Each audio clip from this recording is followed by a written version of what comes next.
ali o grupo da Fraternidade no Caminho recebe a todos o caminho e agradece a presença de todos. Nesta semana está acontecendo a comemoração do bicentenário da Kardec, dos serviços da Kardec.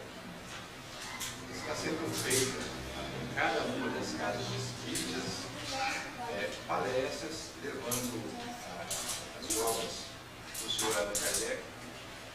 E hoje o encerramento será feito. Nós temos a alegria de estar recebendo o nosso amigo, por sinal, agora é uma palestra com o Allan Kardec ao vivo. Nosso amigo sério, uma pessoa muito querida nossa, que nos deu, entendeu com presteza, com carinho o nosso convite.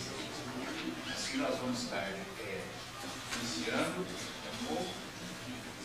Nós vamos começar essa atividade fazendo uma prece, concitando a todos para que nós unamos os nossos corações, unamos as nossas mentes e nos postemos com a condição de essa atividade a melhor possível, para que esse encontro seja realmente fraterno, amigo, e que nos traga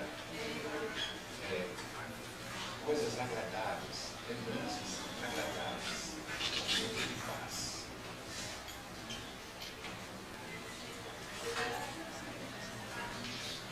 Mestre Jesus, nosso amigo de todas as horas, eis-nos aqui, reunidos, buscando nesta confraternização selarmos efetivamente nossos compromissos de fraternidade, de busca e compreensão das leis que regem o universo, do teu Evangelho, de todas as possibilidades de nos tornarmos criaturas melhores, mais conscientes da causa de estarmos aqui no mundo vivo, consolidando a obra da criação.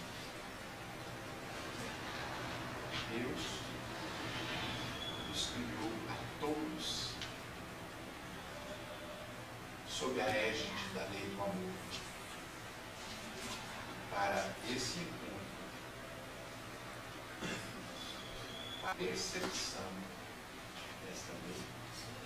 Com certeza nós estamos reencarnando vezes neste aprendizado.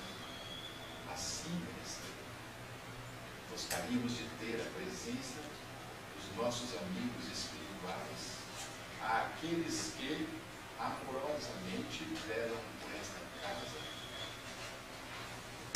inspirando e instruindo a todos nós que cá estamos. Nesse momento, nós passaremos a palavra para o nosso amigo, o Sérgio, para que ele possa, então, dirigir esse momento de reflexão, porque todos nós estaremos inclinados em criar essa visão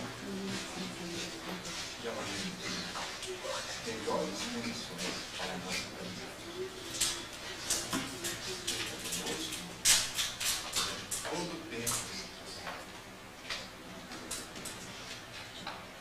estaremos aqui participando em seu nome, com certeza, quase todos os Deus, nosso Pai,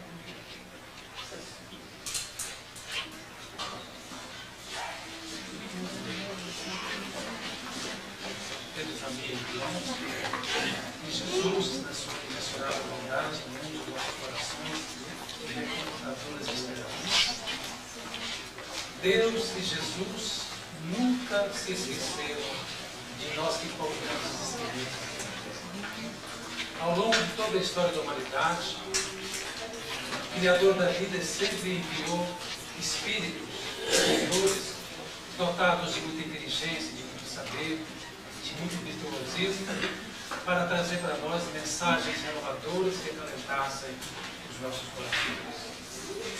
Por exemplo, nós temos referências desde a velha Pérsia com Zoroastro, que foi um profeta da antiguidade, derramando as mais carinhosas e sublimes virtudes e trazendo para nós uma perspectiva.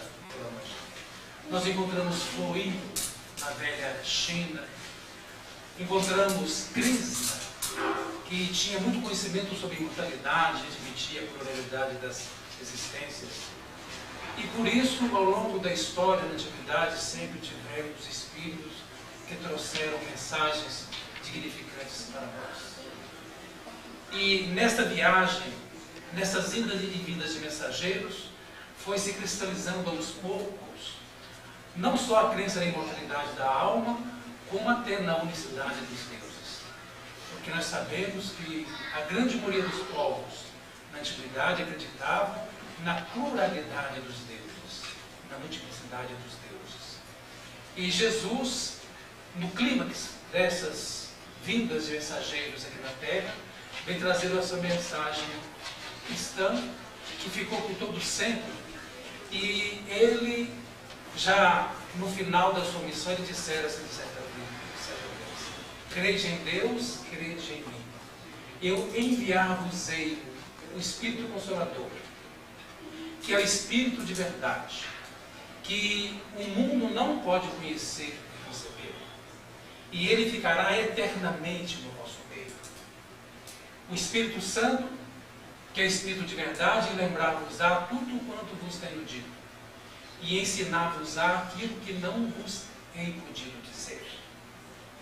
Essa afirmativa crística, profética, ela ficou incompreensível na história do tempo, porque a Santa Igreja Católica, em um dos concílios famosos, estabeleceu a tríade, a existência de três deuses em um só: o Pai, o Filho e o Espírito Santo. E dando então ênfase para que o Espírito Santo, anunciado por Jesus, fosse o próprio Deus constituído na Santíssima Trindade. E a doutrina espírita, quando surgiu, nós tivemos a informação dos Espíritos que era, em verdade, o Espírito da verdade, o Espírito Santo. Essa doutrina que vem trazer para nós novos conhecimentos. Como é que surgiu a doutrina espírita? Ela, de uma forma muito diferente das outras doutrinas religiosas que surgiram no tempo. Para aqueles que não sabem, desde 1848, no pequeno condado de Reidsville, nos Estados Unidos da América, começaram a acontecer fenômenos de efeitos físicos que encantaram e traziam uma certa agitação nos meios da sociedade americana. Depois, com o passar do tempo, esses movimentos, onde mesas se levantavam, cadeiras eram deslocadas, objetos lançados ao ar, portas e janelas que se abriam e se fechavam, em fenômenos que escapavam ao conhecimento das leis da física, fez com que os salões, sobretudo de Paris, fossem tomados por pessoas curiosas para entender esse outro tipo de fenômeno que surgia então na Terra. Nesta época, os magnetizadores se interessaram pelos fenômenos.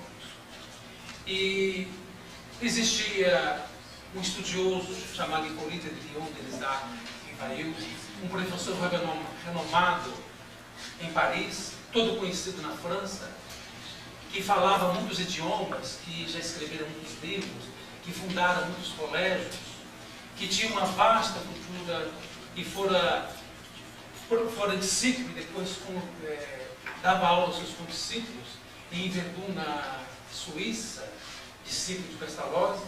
Ele, certa feita, encontrara com um colega seu estudioso de magnetismo, que ele falava assim: professor Rivail, era o nome dele, o Hippolyte de Rivail. Veja bem que existem mesas que se movimentam no ar e elas, por sinais, elas comunicam inteligentemente, trazendo mensagens para nós. E o professor Rivael disse, tudo bem, é possível que essas coisas aconteçam porque essa ciência nova do magnetismo enseja para que nós possamos conhecer outros caminhos, outros campos da física do magnetismo. Mais à frente, o professor Fortier procura novamente o professor Rivael e diz assim, professor, mas agora as mesas não somente andam, não tão somente elas deslocam-se no ar, mas falam. Tudo bem que você diga que as mesas se deslocam no ar, mas entre se deslocar, obedecendo uma lei ainda que desconhecida, e falarem, meu amigo, isso é uma possibilidade. Então ele não acreditou, até que mais à frente, convidado por outros amigos, ele foi assistir dessas sessões e ele verificou que, em verdade, as mesas se movimentavam e elas davam respostas inteligentes a perguntas realizadas pelos humanos. O professor Rivael descobriu que uma nova ciência surgiu então na Terra. Leis desconhecidas. E ele percebeu após uma série de visitas a estas reuniões na casa da senhora Plena de Maison, da senhorita Rogers, que eram pessoas sensitivas, que esses espíritos que davam as respostas eram criaturas que houveram vivido na Terra e que após a morte, livres do invólucro corporal do corpo físico, eles iriam em verdade viver a imortalidade. Nós não vamos adentrar muito sobre essa história, porque vocês, na grande maioria, conhecem. E esse professor Rivael que nós estamos falando para vocês, nada mais é do que a figura do Allan Kardec, que nós estamos comemorando amanhã o seu aniversário de nascimento. Para que vocês tenham uma ideia de quem foi Allan Kardec, ele teve duas existências muito conhecidas. Numa delas, ele, tanto quanto Martinho Lutero, quanto Calvino, ele, com o personagem John Hus, ele fora um dos reformistas da igreja, mudando o pensamento religioso do século XVI, inclusive sendo condenado pela igreja à morte na fogueira. E uma outra existência dele, para vocês verem a envergadura da figura de Allan Kardec, ele viveu entre os druidas na velha Gália francesa. Era um sacerdote druida. Os druidas, na época em que Allan Kardec viveu nas Gálias, eles tinham tamanho conhecimento da imortalidade, eles acreditavam tanto que nós viveríamos depois da morte, que eles combatiam nas guerras com o peito aberto, numa época que se usavam armaduras, porque eles não temiam, porque se morressem eles sabiam que continuariam a viver. Os druidas, eles tinham tanta convicção acerca da reencarnação, de outras vidas que nós temos além dessa própria vida, que se, por exemplo, você me prestasse um dinheiro como druida, e eu não lhe pagasse, você não ficaria chateado comigo, porque sabia que se eu não pagasse nessa vida, eu poderia pagar em outras existências.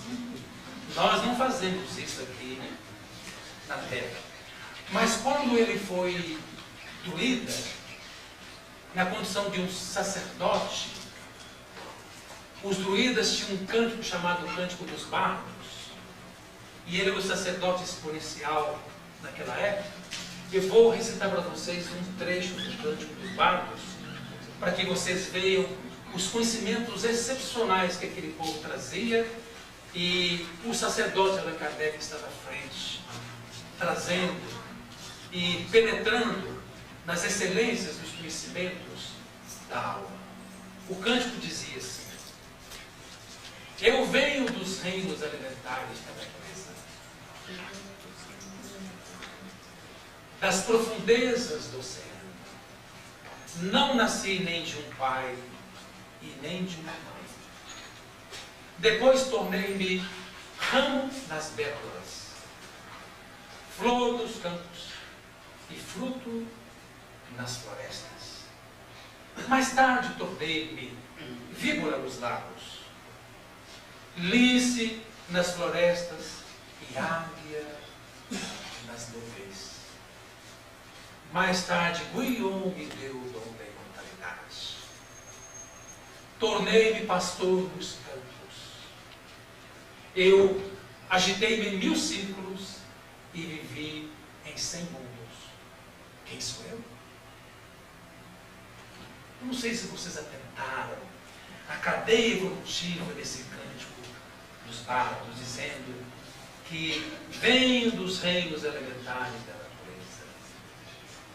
Vivi nas profundezas do oceano. Não nasci nem de um pai, nem de uma mãe. E rememorando a época em que nós fomos seres unicelulares. E antes da reprodução assexuada, quando existia o nascimento das criaturas sem os mecanismos da reprodução.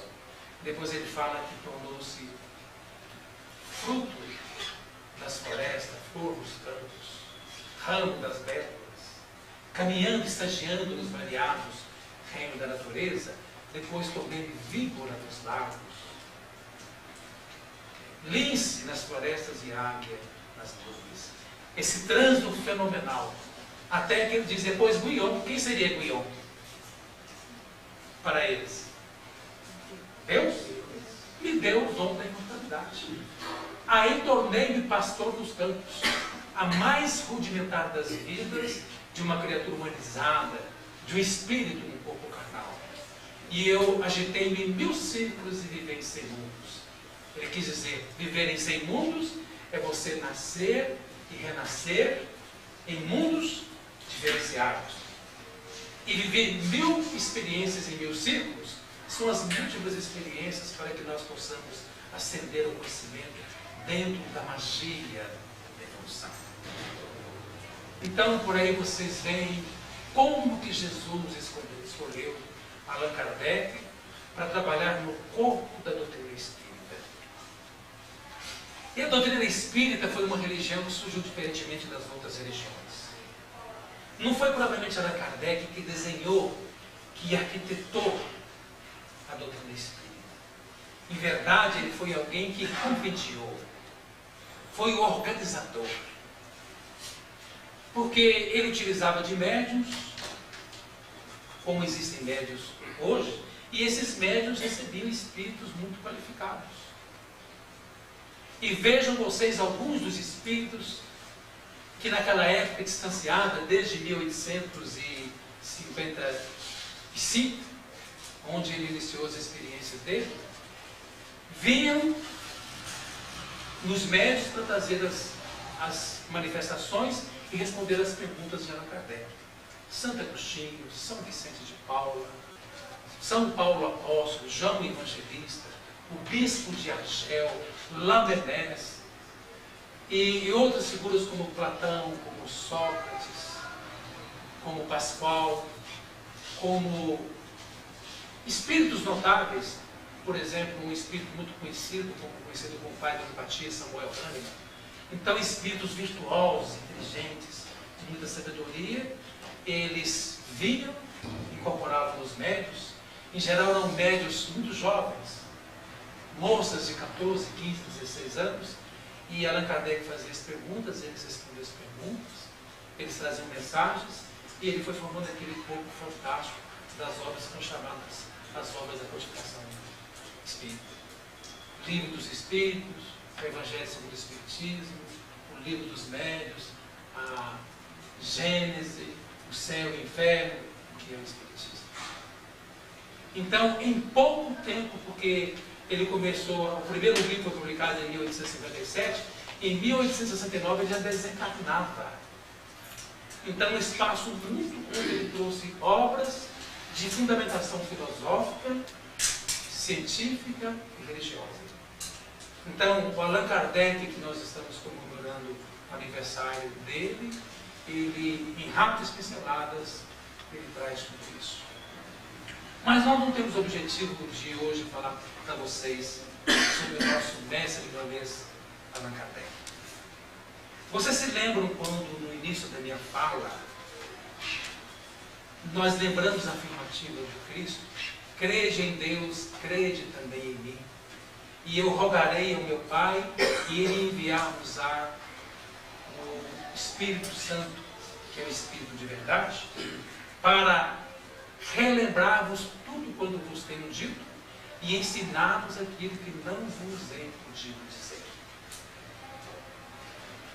Por que é que eu gostaria de firmar-me nesse preceito?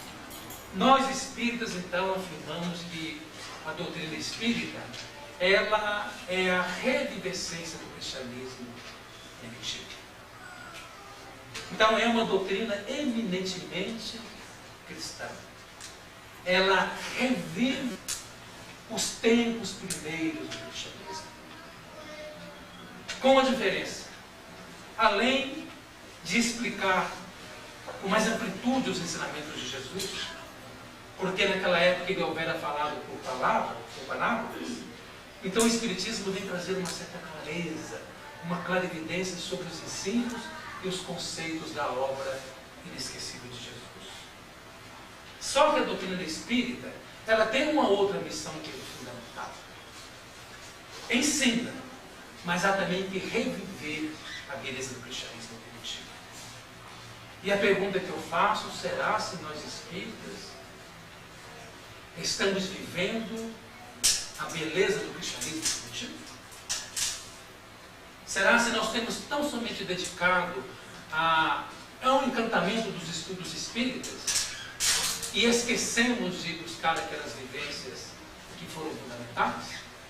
Eu vou lhes dar um exemplo para que nós possamos fazer uma viagem e depois eu queria fazer uma série de comparações com vocês.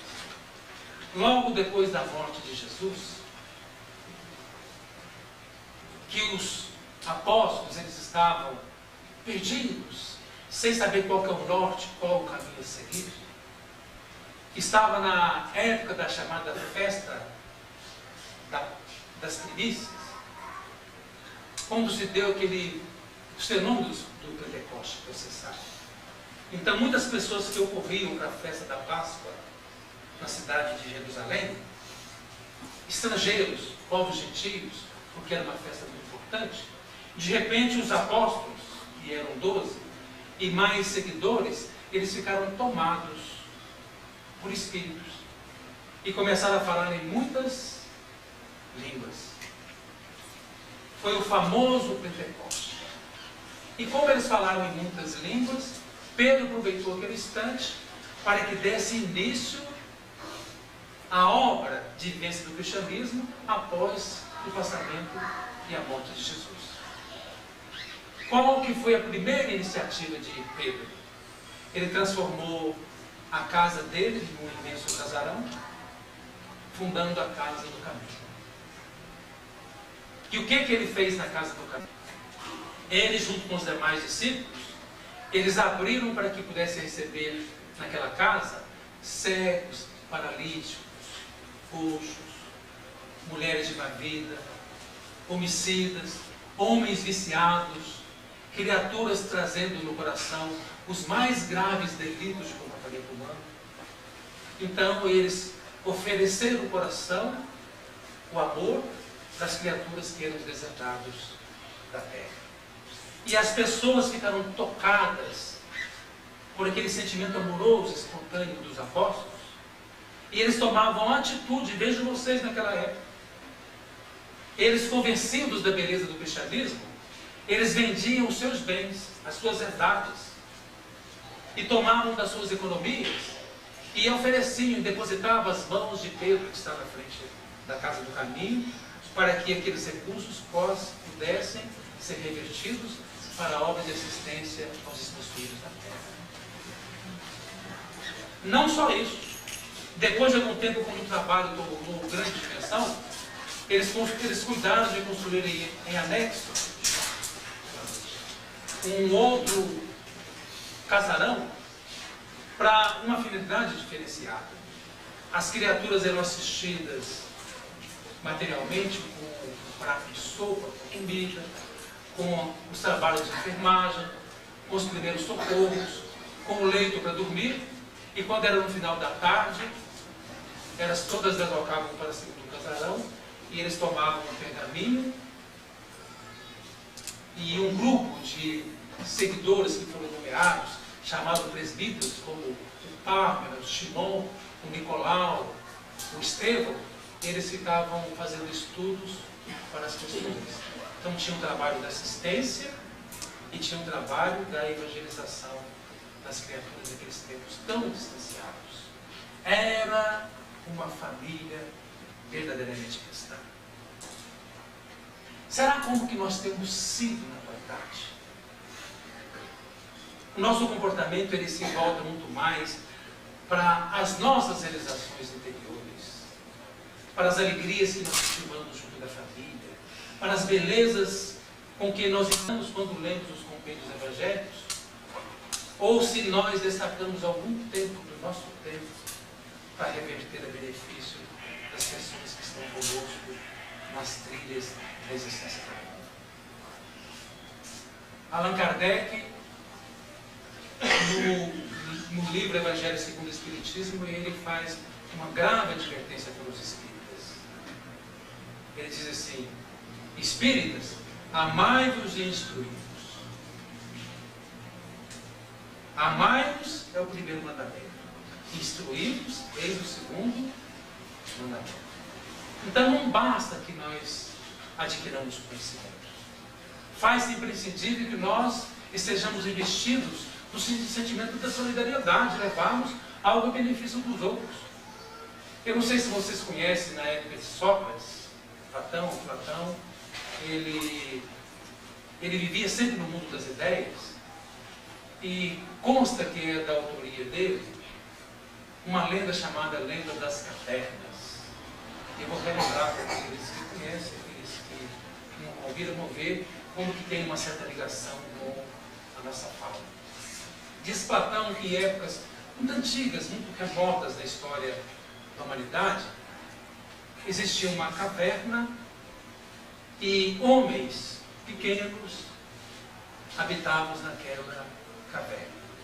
Como era uma lenda, vocês vão entender o sentido figurativo, e aquela caverna era fechada em si mesma. Os seus habitantes, então, ficavam reclusos, e toda a vida deles acontecia naquele grande espaço, todavia contido tão somente naquela caverna.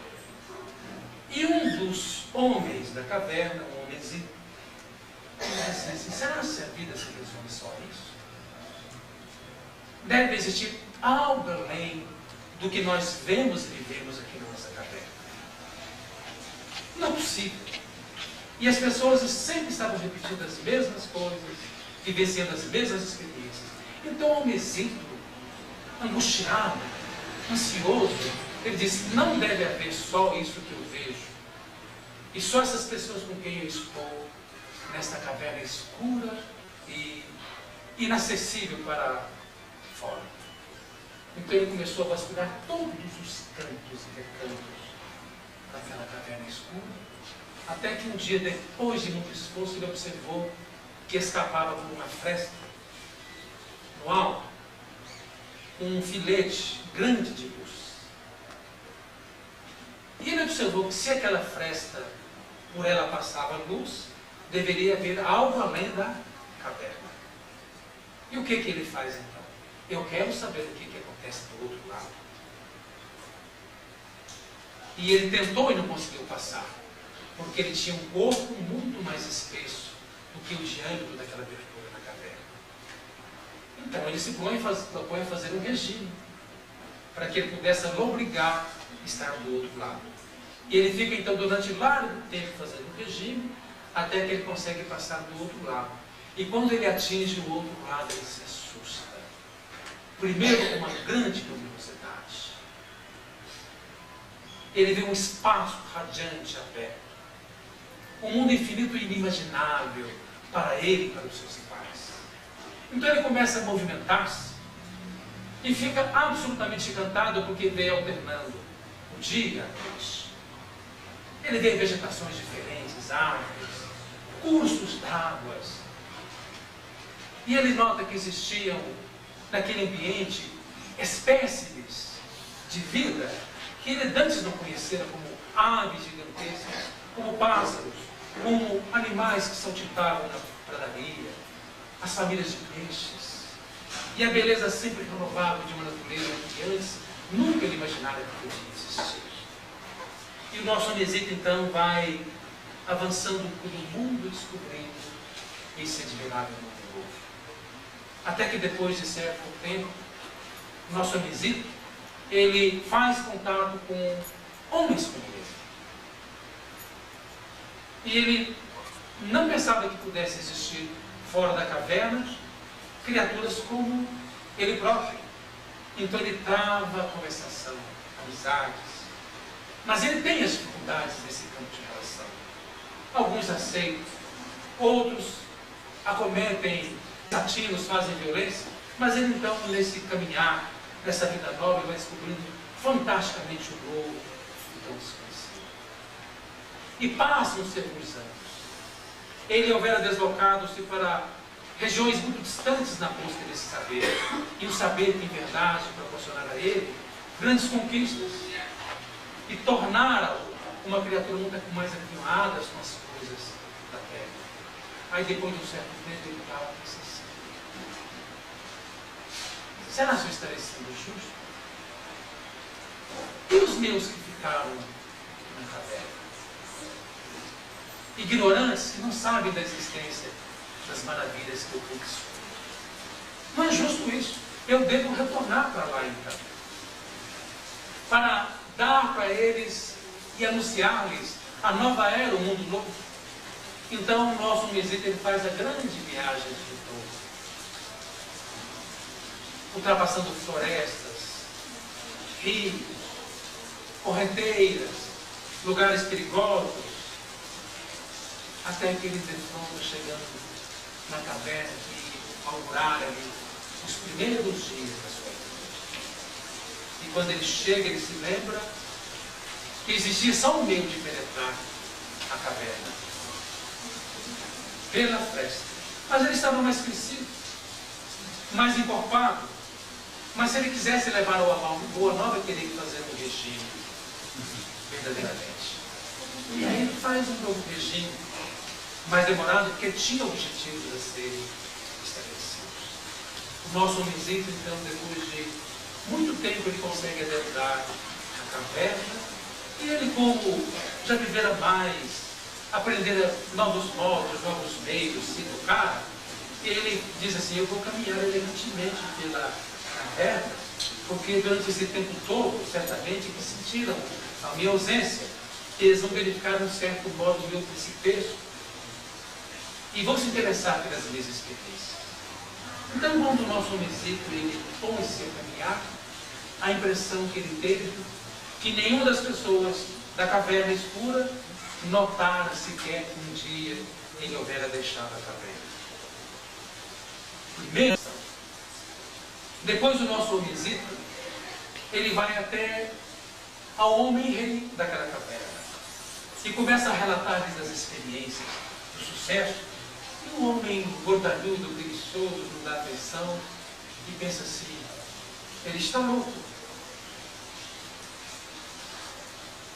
Insiste o nosso Omezito: permita então, rei, que eu reúna o nosso povo, faça uma assembleia, e de público eu possa relatar para eles as experiências que eu vivi durante esse tempo ausente da caverna, a nossa habitação comum. O rei autorizou. Reuniu-se os homenzitos da caverna escura, ele subiu a púlpito e começou a relatar as experiências. E um a um foi gritando: ele é um louco, essas coisas não existem, o nosso Omezito é um sonhador, apedrejemo-lo, façamo-lo calar. E ele insistiu, e uma a uma das pessoas foram se retirando e ficaram, certamente poucas, num número muito reduzido, que se interessaram em ouvir as experiências do nosso Omezito da caverna escura. E no final disseram assim: continuemos amanhã, Omezito, fale-nos desse mundo fantástico que existe fora do nosso mundo. E ele relatou no outro dia, mais outros dias, e quando ele completou o ciclo das palestras trazendo a boa nova, disse assim: agora eu retorno para o mundo que conheci. Convido-os também para fazerem tal como eu. Só para penetrarmos nesse mundo novo, nessa vida nova, vocês também terão que fazer isso. Como eu não sei o resto da história, eu imagino que uma percentagem muito reduzida fez o regime. Você sabe que não é muito diferente conosco espíritas, não? Não é muito diferente. Eu não sei o tempo que cada um tem aqui de contato com os conhecimentos espíritas. Alguns mais tempo, outros menos tempo. Alguns já leram mais, outros menos. Outros ficaram extasiados diante da beleza dos princípios que estão contidos no Pentateuco Cartesiano. Outros ficaram enganados com a leitura de romances espíritas, de ouvirem palestras exuberantes. É a semelhança do homenzito que saiu e teve contato com um mundo novo, o admirável mundo de conceitos diferentes.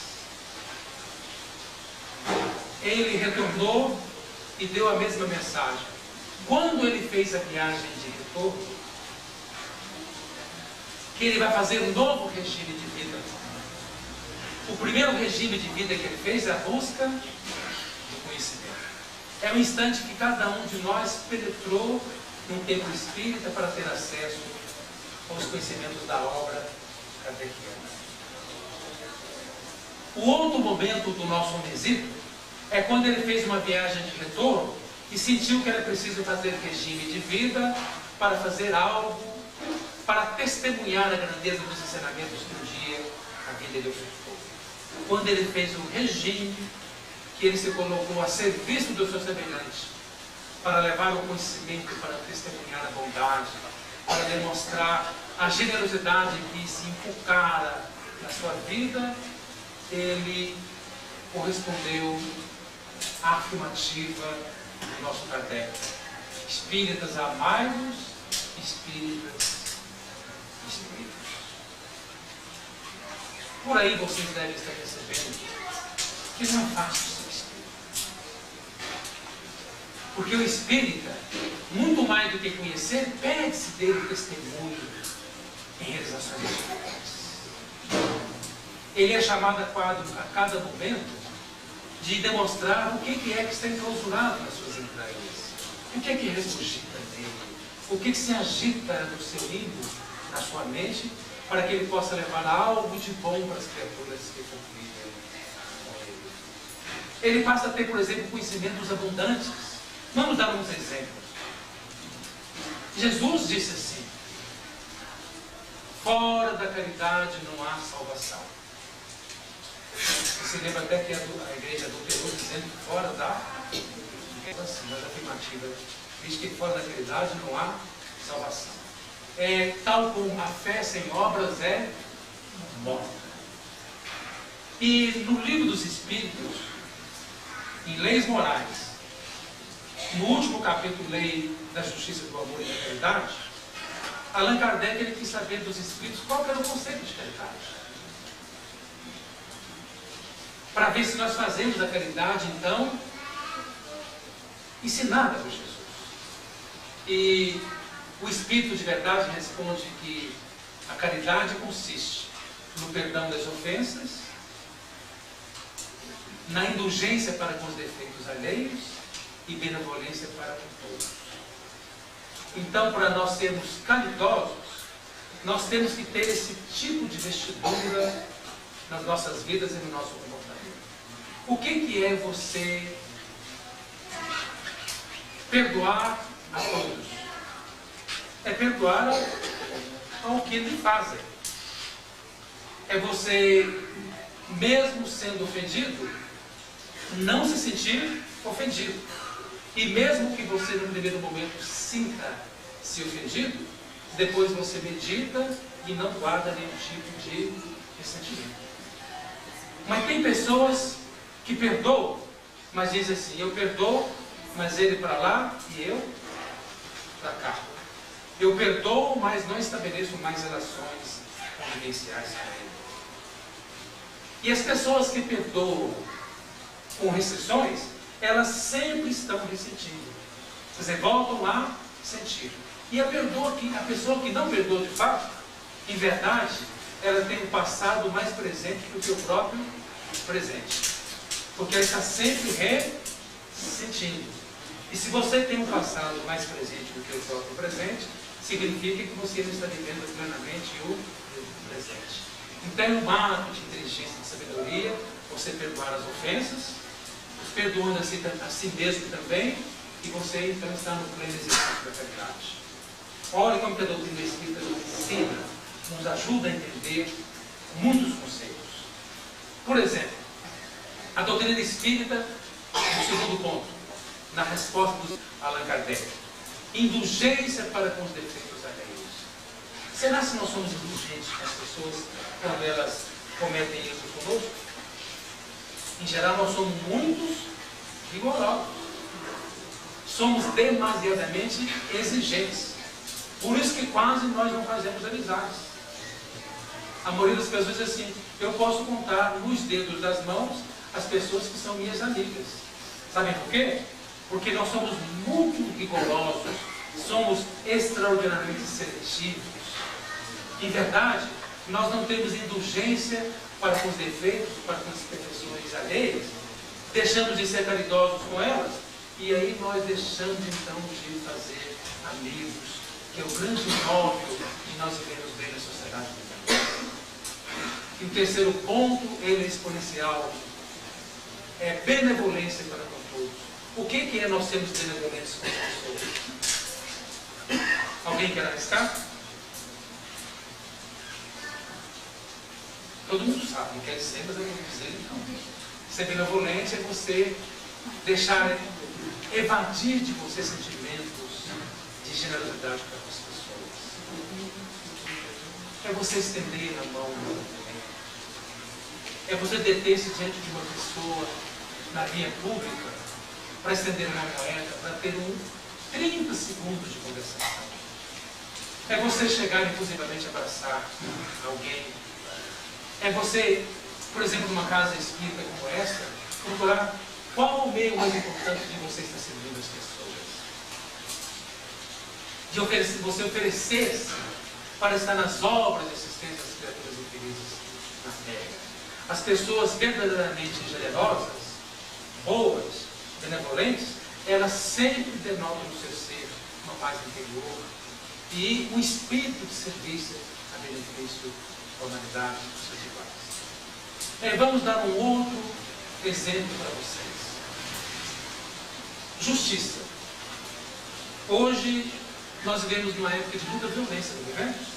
Muita violência, as pessoas estão temerosas e nós queremos que os governantes sejam implacáveis, que as pessoas que desejam o ataque dos outros sejam muito justas e tomem atitudes no sentido de conter a onda de criminalidade e violência. E qual que é o conceito de Jesus sobre a justiça? Não julgueis para não seres julgados, pois com a mesma medida que julgados aos outros, também sereis julgados. Quando nós estamos julgando atitudes e comportamentos das pessoas, nós não sabemos em verdade o que se passa no mundo íntimo deles. Eu vou contar para vocês uma história para vocês verem a conexão e a beleza do Espiritismo. Em Belo Horizonte, eu participo de uma casa do da Fraternidade Espírita em Cacheiro, e há muitos anos eu estou nos dirigentes de uma reunião mediúnica. E uma certa feita, no domingo, já no crepúsculo, quando já anoitecia, um companheiro me liga que participava dessa reunião. Ele era avô, ele estava junto com a sua esposa, e disse assim: Alain, aconteceu algo terrível. O que foi? A nossa filha, quase que nesses momentos, em face à agressão de um louco, ela que trazia o filho no colo para nos visitar, ela foi atingida por esse louco, a criança caiu, por nada que a criança sofre uma morte terrível. Eles moravam na Avenida Jacuí, Belo Horizonte, é uma rua de muito movimento, que passam muitos coletivos, ônibus, carros. Eu perguntei, mas Como que está a criança? Graças a Deus ela está bem. E a sua filha, a mãe da criança, também está bem, muito assustada. Então, confiemos em Deus. Você poderia vir aqui para publicar em paz, porque todos nós estamos muito agitados em decorrência do gesto brutal que aconteceu. E ele me conta assim: mas Alan, logo depois que a criança chegou aqui com a minha filha, eu saí à rua para buscar esses deslocados, para trancafiá-lo numa prisão. E fui até um bar mais abaixo, e pela descrição da minha filha encontrei um homem, e fui até o posto policial próximo, e ele foi preso, e certamente está preso. O que é que você acha da minha atitude? Eu disse: eu não posso julgar a sua atitude. Confiemos em Deus. Nós fomos até a casa dele, aplicamos o passe na criança, na filha, conversamos um pouco e retornamos para a nossa casa. E o fato ficaria esquecido porque nada de grave aconteceu. Quando os acontecimentos assim ocorrem na Terra e que nós não penetremos na intimidade para desconhecermos o que é que são os fatores determinantes. No outro dia, quando nós fomos para a reunião mediúnica, dentre os espíritos que se manifestaram, um diz assim: vocês não tinham direito de fazer aquilo. Eu falei: calma, amigo. Um espírito incorporado no momento. Você nem bem chegou, receba o nosso cumprimento, o nosso boa noite. Que boa noite! Não me interessa o boa noite de vocês, que isso? Nós lhe desejamos o bem, nada. Como que vocês lhe desejam o bem? Vocês são contra mim, mas nós não somos contra você. Claro que são, porque vocês estão do lado dela. Quando ele disse ela, podia ser qualquer uma das mulheres presentes no nosso ambiente, na reunião de hoje. Eu falei: bem, nós não somos sim.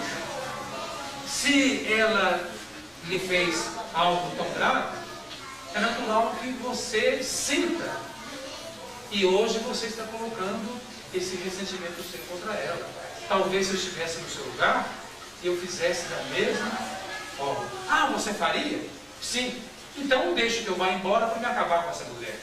Mas não é bem assim. Vamos conversar mais um pouco. Por que você não nos conta a história? Para verificarmos e entendermos as razões de que você não gosta tanto dessa mulher.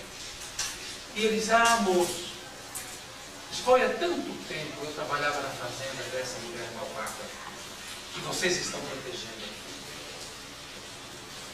Eu era uma pessoa simples, tinha minha esposa, os meus filhos pequenos, trabalhava na terra com muitas dificuldades. E durante o período da colheita, eu não atender aquilo que fora determinado pelo capataz. E como era hábito da mulher, ela castigava aqueles que não alcançavam o nível de produção. Eu nem me importei com o castigo que ela implementou em mim.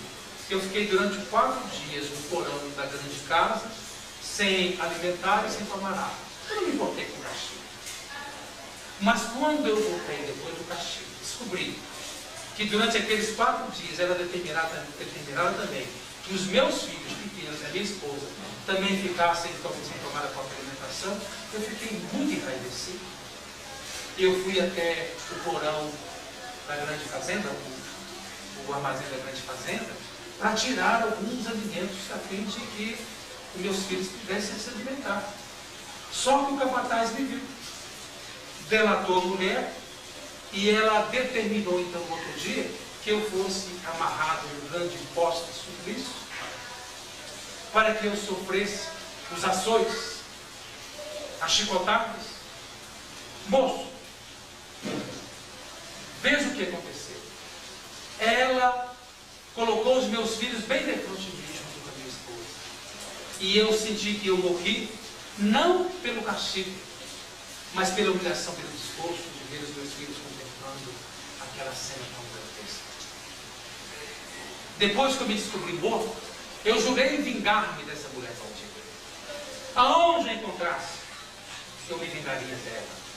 Eu daria a ela retorno tal como ela fez a mim e tantas outras pessoas com suas bondades. E eu a encontrei, moço. Só que percebi que ela estava diferente.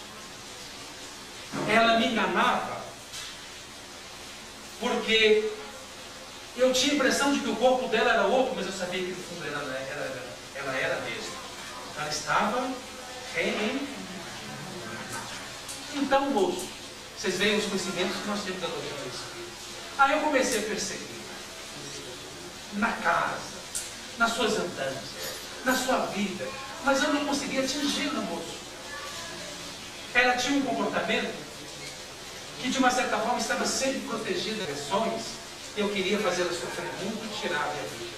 Até que um desses que vivem aqui nessa mesma região do sofrimento que eu, que tem um coração muito vingativo, falou assim: por que você não muda de modo para se vingar?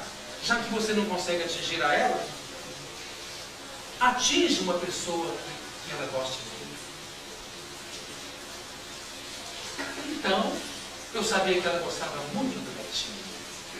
Eu fiquei aguardando um momento para tirar a vida da criança, para vingar-me dessa mulher maldita, que eu sei que atingiria ela da mesma forma.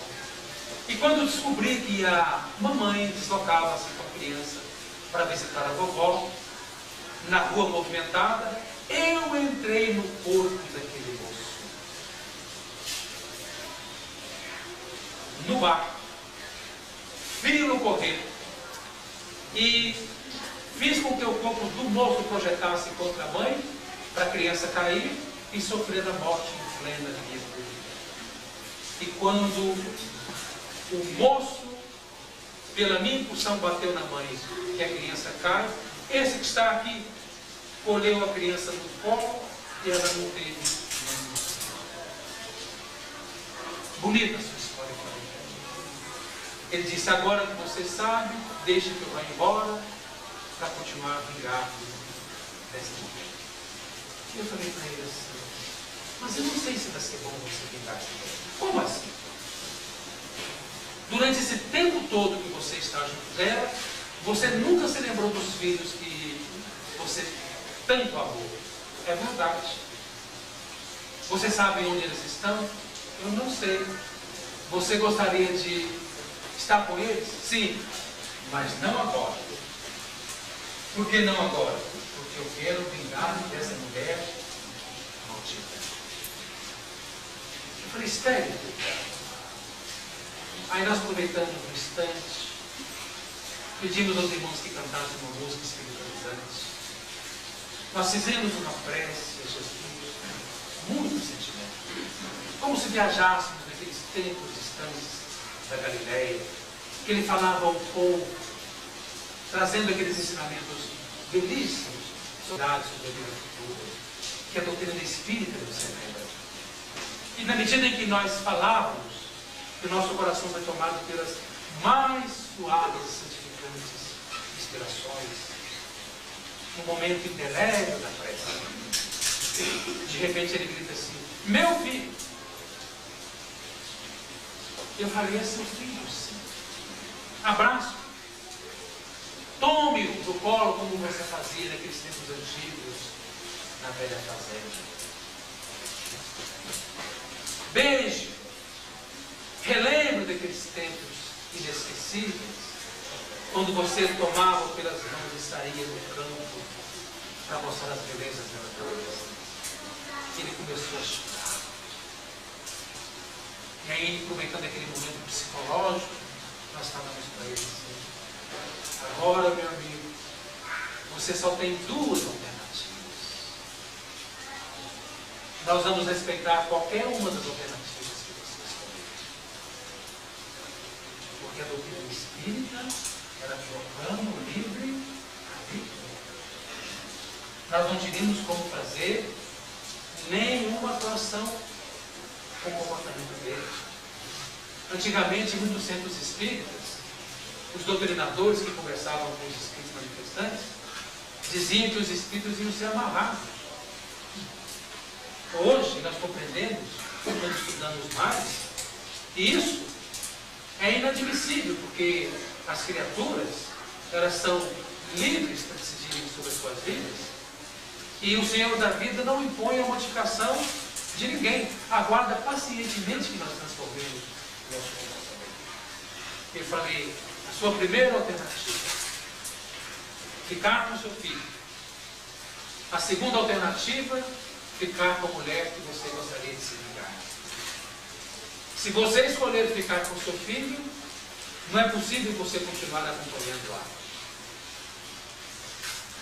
Mas se você decidir por ela, o seu filho não poderá estar junto com você. E aqueles devaneios, alegrias, com ele e com as pessoas que você tanto amou, elas serão adiadas e às vezes indefinidamente no tempo. Eu não sei o que vocês estão pensando pela decisão dele. Ele respondeu assim: eu fico com você. Eu não sei o resto da história. Por aí, eu queria que vocês fizessem a seguinte reflexão comigo. Vocês notaram a maquinalidade que é, pela doutrina espírita, nós conhecemos sobre a mediunidade? Porque a mediunidade não é uma porta aberta para nós entrarmos em comunicação com os espíritos. Vocês viram como é difícil julgar as atitudes dos outros? Como que os humanos, eles têm poucos elementos para serem justos no momento de deliberarem sobre os atos alheios? Existem leis que os povos têm, e essas leis, elas julgam o comportamento das pessoas nas relações sociais. Mas as leis do mundo não alcançam atos nossos que estão na nossa consciência. Como, por exemplo, como é que a justiça do mundo saberia que aquele homem que deixou o bar, que estava alcoolizado, que se põe a correr, ele, de sã vontade, de vontade própria, ele queria atingir a mulher para causar a morte da criança? Não era vontade dele, era vontade de outrem, que tinha motivos de uma existência pretérita. Vocês estão percebendo como nós espíritas podemos penetrar em conceitos muito profundos acerca da vida? Não é algo espantoso? Nós que lidamos no meio espírita a todo momento, nós podemos conviver com situações as mais interessantes para entender a dinâmica. Eu gosto muito de contar casos, porque eu estou dizendo para vocês quais são as perspectivas desse século idoso, qual deveria ser o comportamento de nós espíritas para contribuirmos com uma sociedade mais justa, mais equalizada, uma sociedade onde as pessoas pudessem ser muito mais solidárias e bondosas umas com as outras. No Livro dos Espíritos, no capítulo Lei do Progresso, tem conceitos que o mundo não alcança ainda, nem os mais sábios filósofos. Eu vou citar para vocês os conceitos que estão aqui, ainda na questão da Lei do Progresso. Ela diz assim: existem povos civilizados e povos instruídos. Na fase atual da Terra, os povos podem considerar-se instruídos, mas não civilizados. No conceito espírita, no conceito de Jesus, no conceito do Espírito de verdade, ou do Espírito Santo, povos civilizados são aqueles que praticam a lei da justiça, do amor e da caridade. Será que nós praticamos a lei da justiça, do amor e da caridade? Vocês acreditam que sim? Ainda não. E aí Allan Kardec, ele retrata como é que serão os povos civilizados do futuro. Ele diz assim: povos civilizados são aqueles onde existem menos egoísmo, cupidez e orgulho. A justiça se exerce com o mínimo de parcialidade. As leis são as mesmas para o primeiro como para o último. A inteligência se desenvolve com muito mais liberdade. Não existe preconceito de raça, de nascimento, de corpo, pois que os direitos são os mesmos para todas as pessoas.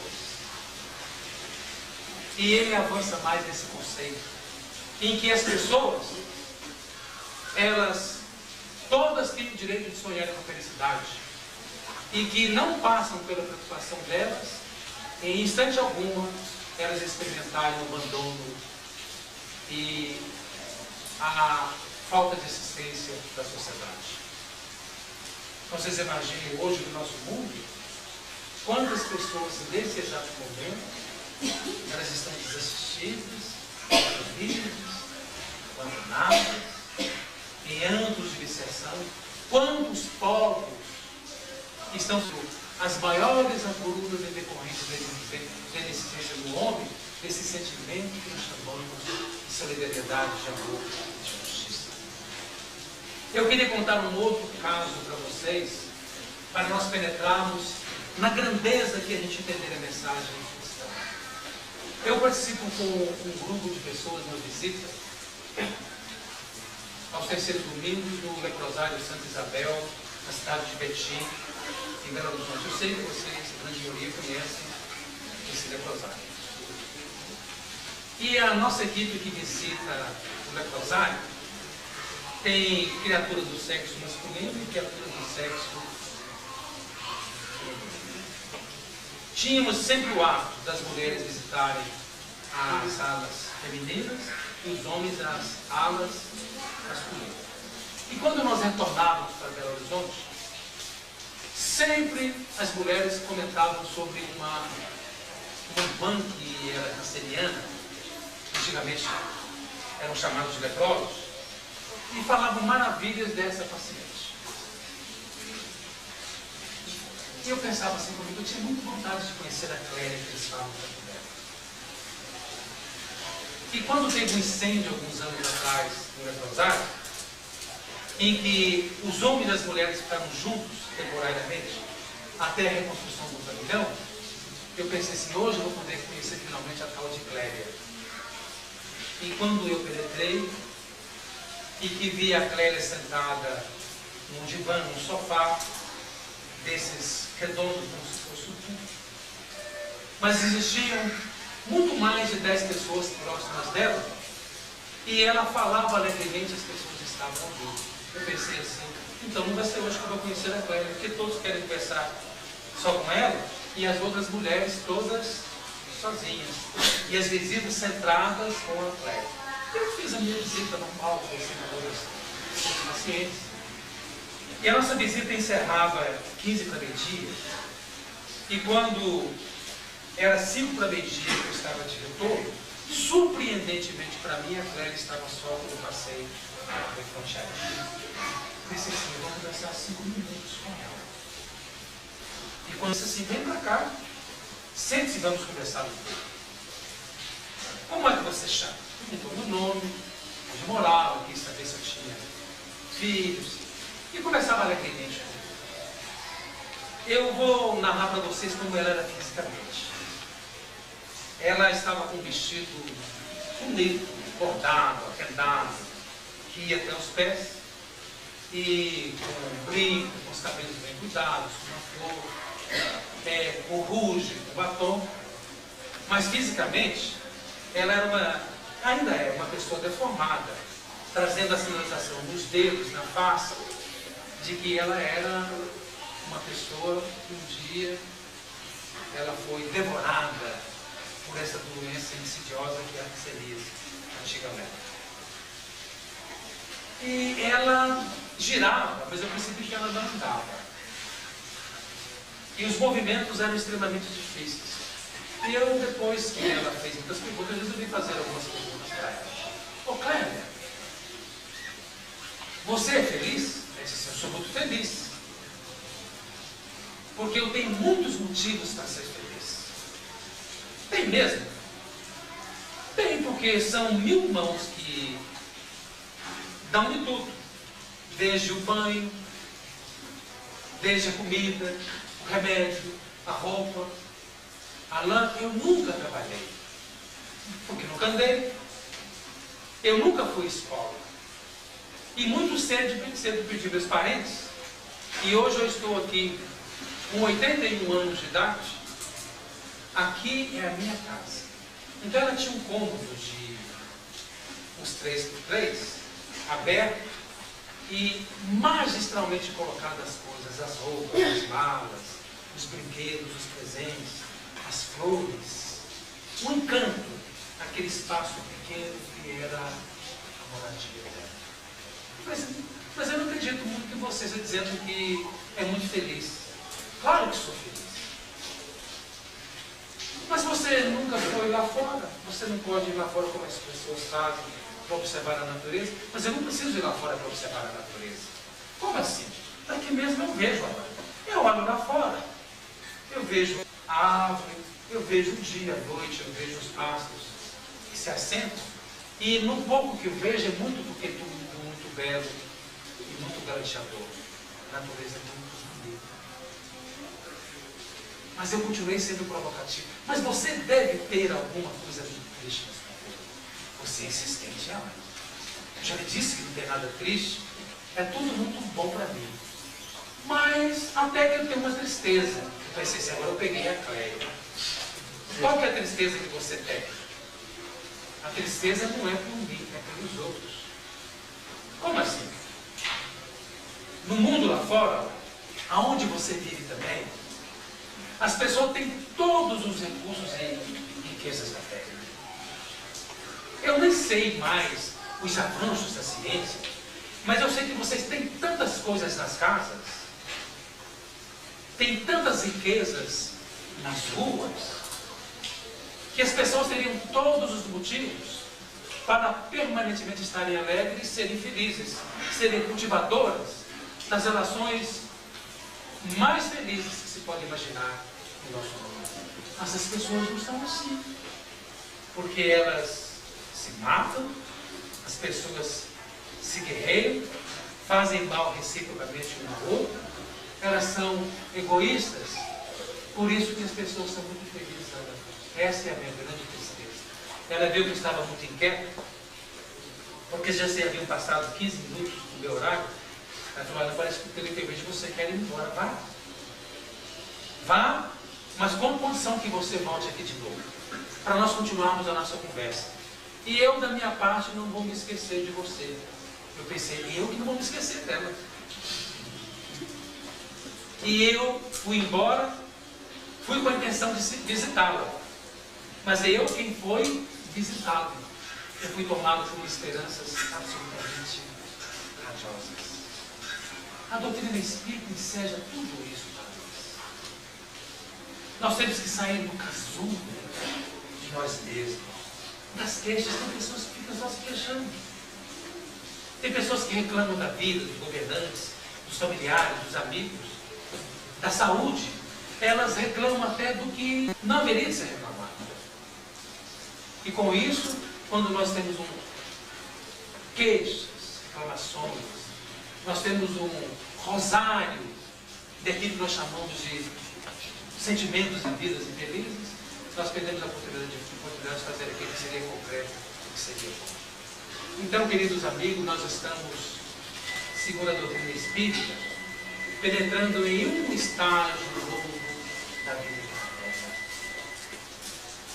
Todos os planetas têm o seu ciclo. Como as plantas têm. As plantas, elas não têm o ciclo de raiz, caule, folha, flor, fruto e semente. As estações não se renovam periodicamente na Terra.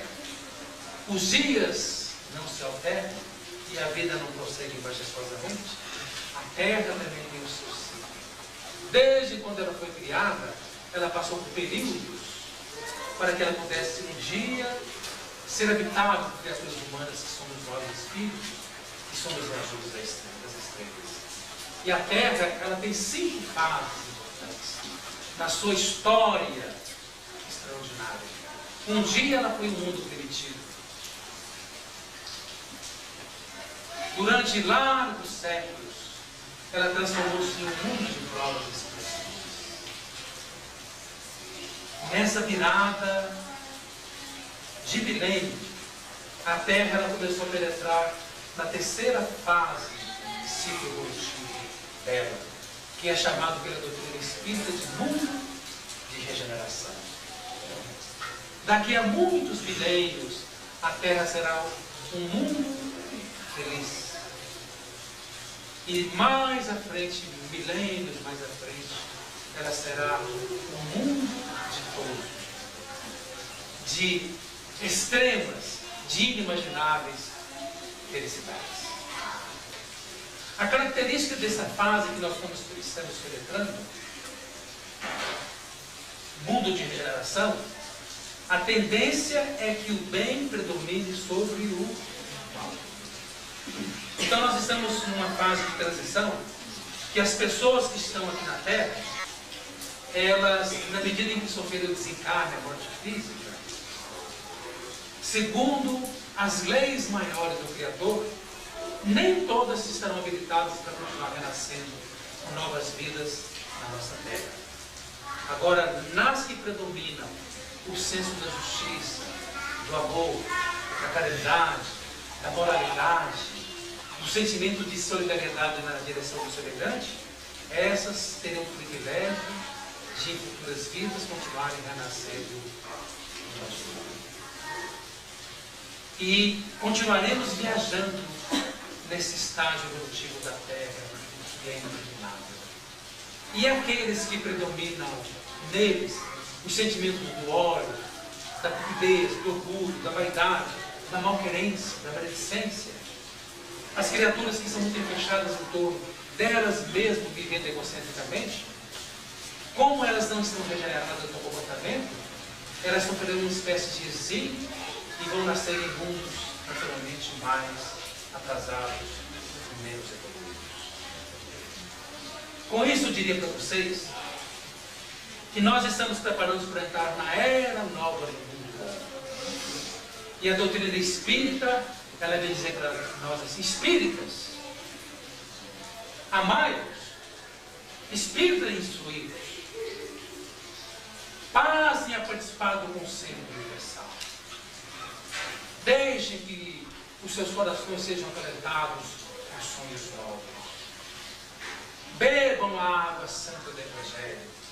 Instruam-se nos conceitos, dos princípios contidos na doutrina espírita, mas movimentem-se na direção daqueles que ainda não pulsam no coração o sentimento da renovação de Deus. Se nós fizermos assim, estaremos na semelhança de um poeta que um dia disse assim: eu quis um dia estar no alto, para ter o mundo aos meus olhos, para ver gente soluçando, ver mais do que eu vejo perto. Há tempos luto e consegui. Estou no alto da montanha, vejo o caminho dando volta, e aos que não têm saída, vejo a guerra, vejo a vida, mas vejo justiça na cidade, mas vejo amor em muita gente. Quero descer para lutar, posso ajudar muita gente. Quem é de pedra? Quem que não chora? A dor do mundo é a da gente. Quem é de pedra? Quem que não chora? A dor do mundo é a da gente. Salve então o nosso Kardec, salve a doutrina espírita, salve Jesus, e que nós estejamos revestidos desse desejo de descer da montanha, da nossa comodidade, para podermos cantar como poetas. Quem é de pedra aqui que não chora? A dor do mundo é da gente. Jesus nos ampara. Essa parte da vida pelo seu trabalho, sua reflexão, a gente contagiasse com ela. Nós agradecemos, nós vamos passar a palavra ao Padre Eduardo, que está coordenando essa semana, para que ele faça a nossa.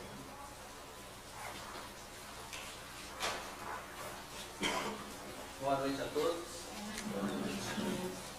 É com muita alegria, né, que nós chegamos a esse final da Semana Espírita, da Semana Allan Kardec, com só com certeza, né, que a gente encerra, mas desejando novas oportunidades, novos encontros que a gente possa ter dentro do nosso movimento espírita. Semana Allan Kardec, apesar de ter muita semelhança, né, com a Semana Espírita, ela teve uma característica muito diferenciada que era muito comum, né, porque é uma casa nova. Nós tivemos oportunidade de visitar a Casa do Caminho, onde haviam sido feitas várias mudanças, um salão novo, e muitas pessoas ainda não conheciam. Nós tivemos oportunidade de estarmos visitando também o Centro Espírita Estudantes Pelo. Tivemos oportunidade de estarmos todos aqui juntos nesses grandes encontros em que nós pudemos estar estreitando os laços.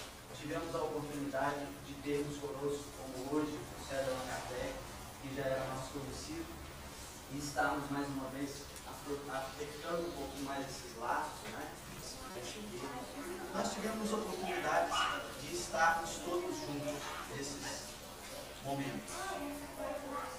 E esses momentos precisam ser encontrados. Olá, Gabriel. Gabriel tá filmando a gente. Olha Olha o lá. famoso. Olha o famoso. Olha lá.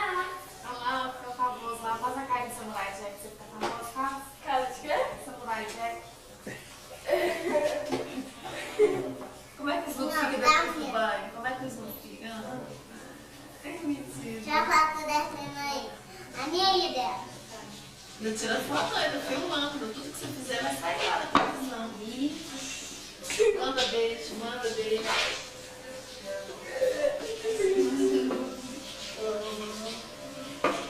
Filma ela também. Ah, obrigada. Manda beijo, Ana. Manda beijo. Sério. É tudo. Eu. Ó. Já deu. Um bebê errado. Em melhores condições do que agora, e que esse dia seja muito breve. Que seja amanhã, mas que seja em melhores condições. Porque é para isso que estamos. Obrigado, Jesus. Obrigado, amigos espirituais. Obrigado a todos vocês. E uma boa noite. Né? Que amanhã a gente possa colocar o batismo na luz direitinho. Sejamos todos mais felizes a cada dia. Fiquem com Deus.